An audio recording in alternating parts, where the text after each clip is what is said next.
What is your occupation at Area 51? I won't answer that. I have had reason to be present at Area 51, but I'm not going to clarify whether or not I was there as an employee. Are you saying you were there as a visitor? I'm not going to specify why or in what capacity I was there, only that I was there. Can you tell us how many times you were there? When I agreed to this, my fundamental ground rule was that I would not be asked to divulge personal data that might help pinpoint my identity.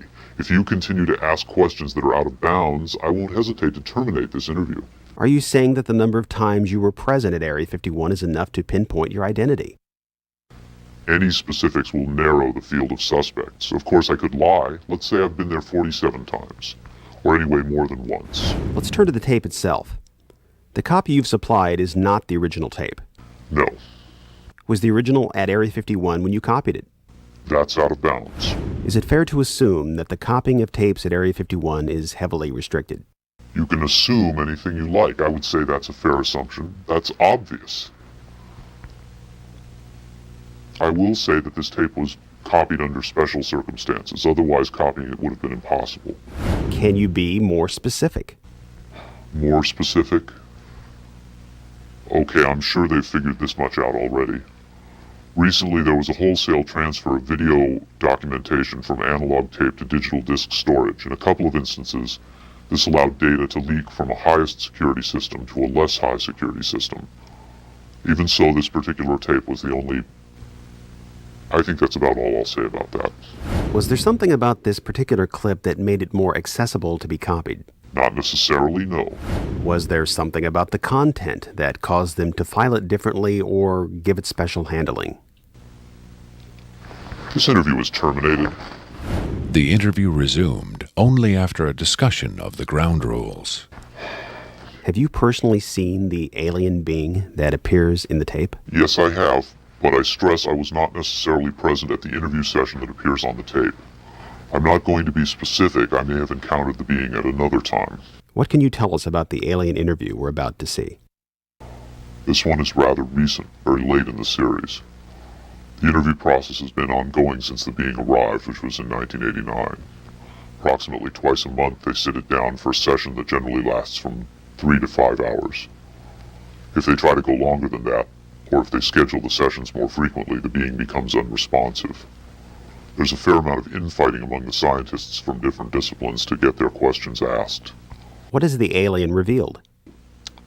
Various minor technical details of the saucers. The physicists and engineers are frankly frustrated. They feel the being is withholding information. Possibly concepts are getting lost because all the information has to come through a telepath. But also it may be that the bulk of their scientific knowledge is just too advanced to be translated into our primitive conceptual framework. It's analogous to if a human scientist were to try to translate quantum mechanics into the grunts and screeches of a chimpanzee. That's not a very flattering comparison. Frankly, there's a high attrition rate for scientists in the program. You'd think they'd be energized by the challenge. But a lot of them take the ego deflation very hard when they find out not only how much they don't know, but how much they aren't even capable of understanding. And let me just state here publicly, to head off any clever ideas anyone might be having, I have never been, am not now, and never will be suicidal. But how would the public know if something happened to you since we don't know who you are? I'm taking care of that, trust me. If something happens to me, if I die, people will know who I am. Do you think it's a reassuring sign that these aliens can communicate with us on a spiritual plane? It would be nice to think so, but I'm not sure if it's really such an achievement considering the mismatch between our intellects.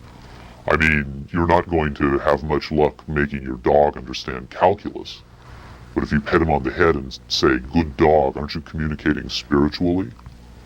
And doesn't the animal control officer say, "Good dog," when he comes to put some poor stray to sleep? Doesn't the vet try to reassure the animal just before he spays it?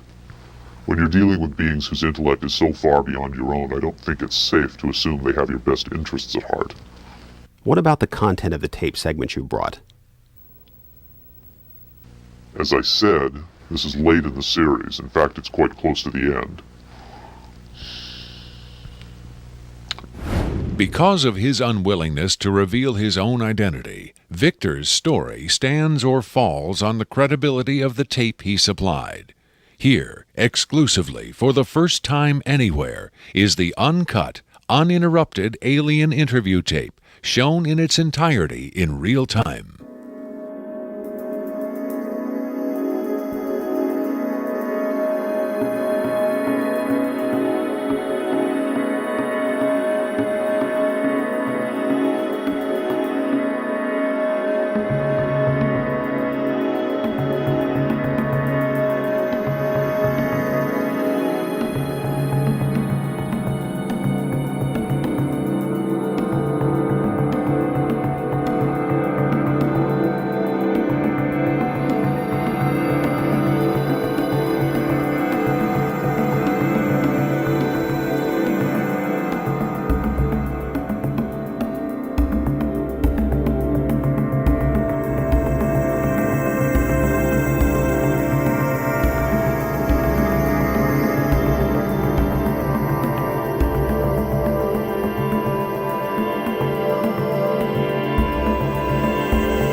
You removed the soundtrack from the tape before you turned it over to this program.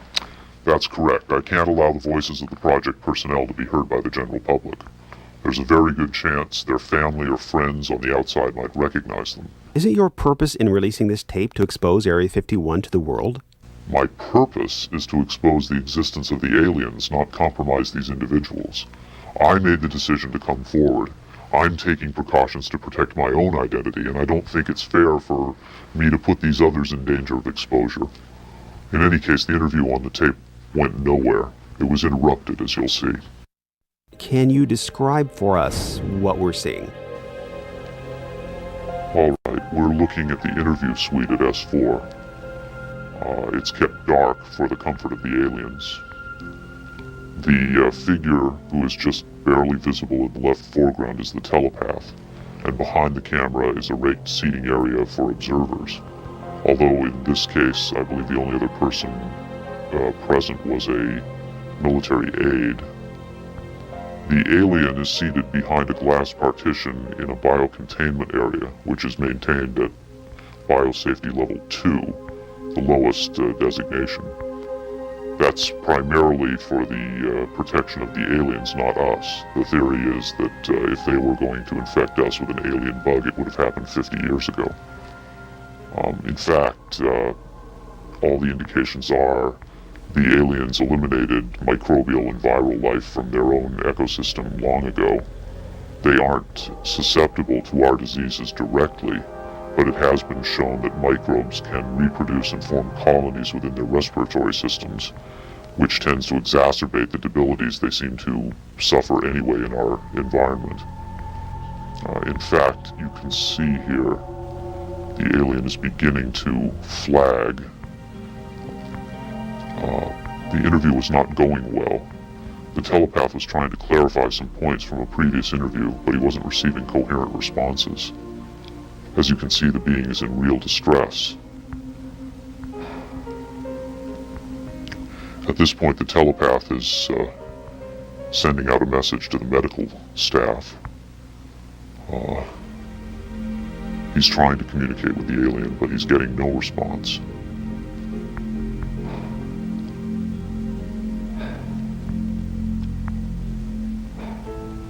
There's very little he can do. There's no direct connection between his space and the biocontainment area. That's the aide stepping in on the right. The medical staff should be there by now. They're slow in responding. There they are. I have to say the medical personnel at S4 are less than first rate. They tend to be selected for their willingness to keep secrets rather than their medical competence. By the way, he's not shining that light into the eyes. It looks that way, but in fact he's checking for hemorrhaging around the eye sockets and in the nasal cavity. I'm sorry. It's very hard for me to watch this.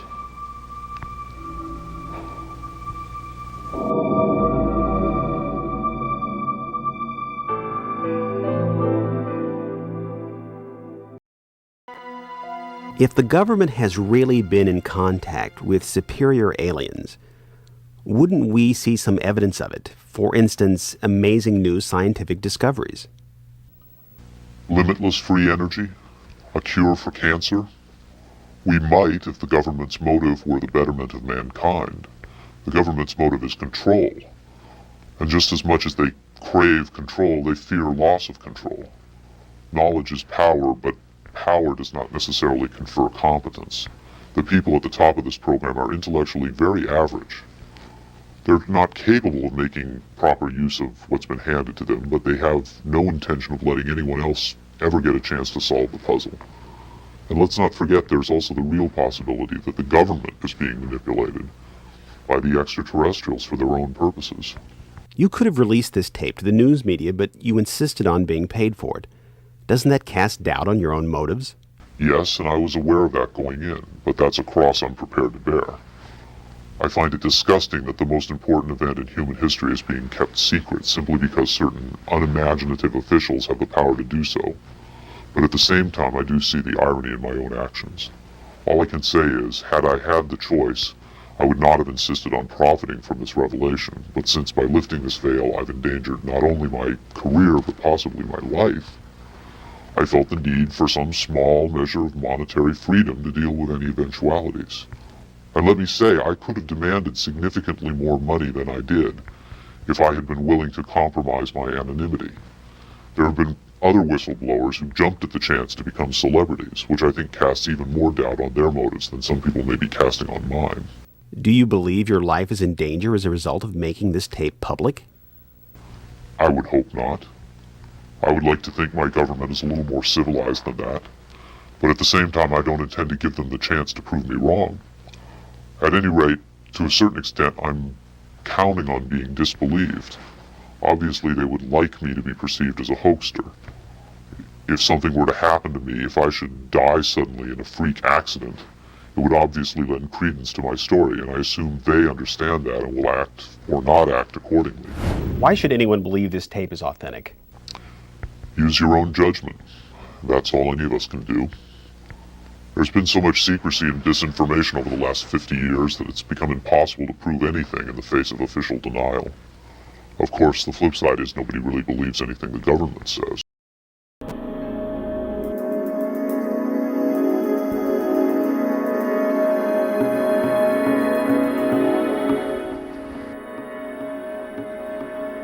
Did this alien die? I can't answer that with certainty. I do know the interviews came to an end. whether the being died or was retired, and I don't mean that in the spy thriller sense of having it killed, I mean retired from the interview process. I just don't know. I'm fairly certain it didn't go home, at least not in the physical sense. But these beings, they don't seem to be very concerned about dying or avoiding death. Why do you think that is? Maybe they know what comes after death with more confidence than we do. Maybe there's another vessel waiting for them on the other side. The other side? Yes, which may in fact be where they come from in the first place. I've heard the claims that they come from Zeta Reticula or the Pleiades, but it hasn't been established that they come from out there at all. Their saucers may not travel through space as we know it. They may fold in from another dimension, another reality. You make them sound almost supernatural, like angels or devils. Supernatural is just a term for aspects of nature we don't understand. For many people, they certainly do serve the functions of both angels and devils, forces we can't comprehend. Have you had enough of me? I think I've earned my money. You're asking me if I think this is real? Have I finally seen a space alien?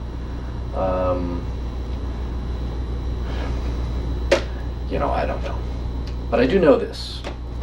I know that this is not a tricked up version like the alien autopsy. It doesn't attempt to distract you away from the alien. It doesn't have that cinema verite, black and white. It doesn't go to great lengths to try to fool the audience. Straight ahead. It's an alien on tape. Pretty much the way you'd probably film it. But the point is this. What if it is real? UFO expert Robert Dean, on the other hand, had no doubt whatsoever that the tape was authentic. This is powerful because this is not a staged event. This is real. In the 1960s, Robert O. Dean served as an Army intelligence analyst at NATO headquarters in Europe, where he claims to have seen first-hand evidence of alien beings and their artifacts.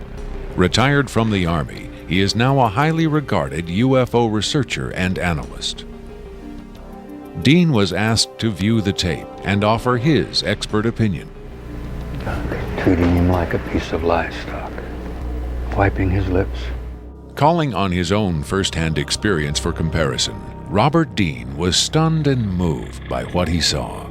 That breaks my heart.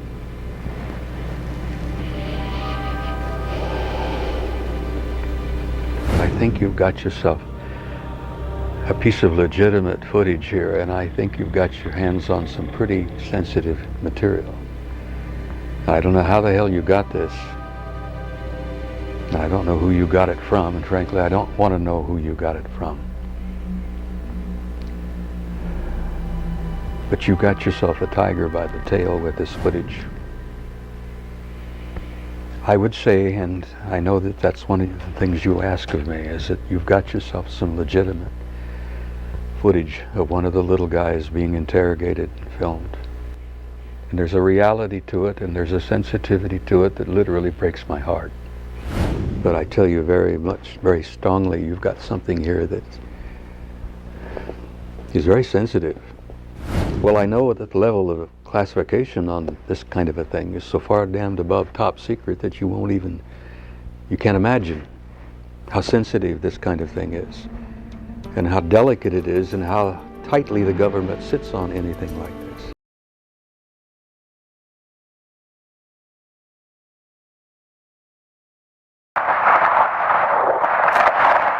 Okay, we're recording. Stay on order zone. Okay, yesterday you told us you traveled, and I quote, thousands of light years to get here. Yes. Tell us the truth, or the word, or never we hear. It is truth. Or fall off. Fall off.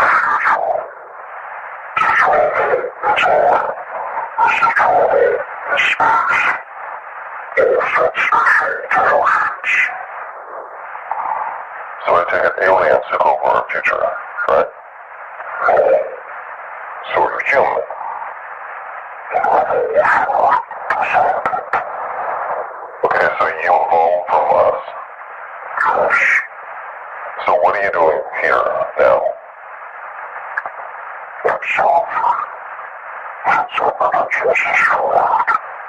How?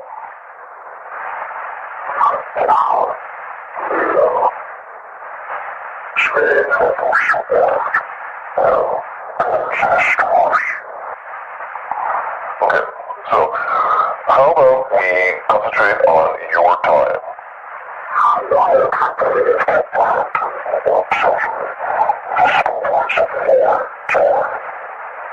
Try me.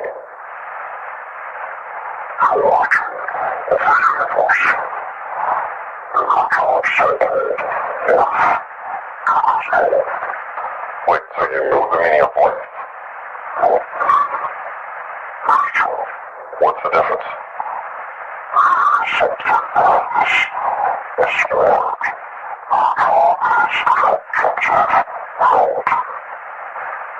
So you know how the universe is created? So you think God?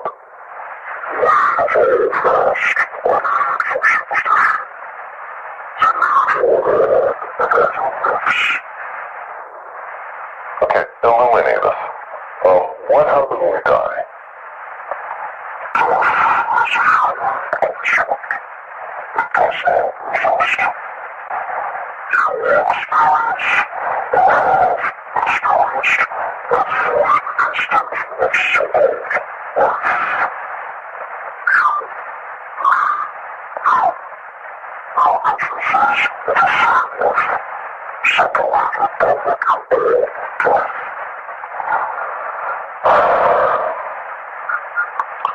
Okay, so let me get this straight.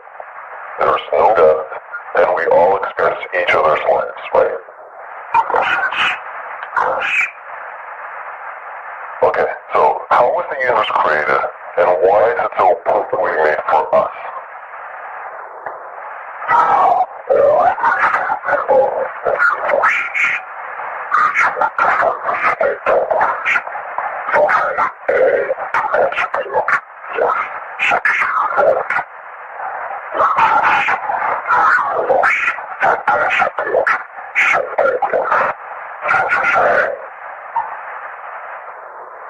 Moving on.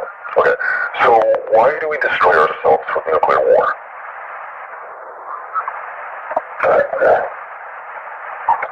Can you be more specific, please?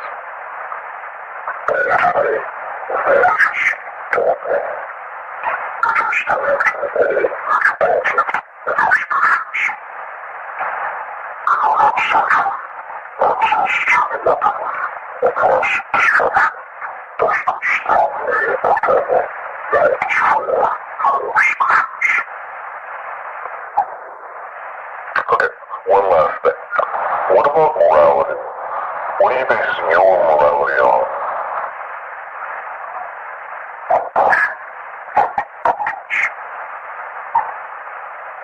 I see. Okay, that's it. Thank you.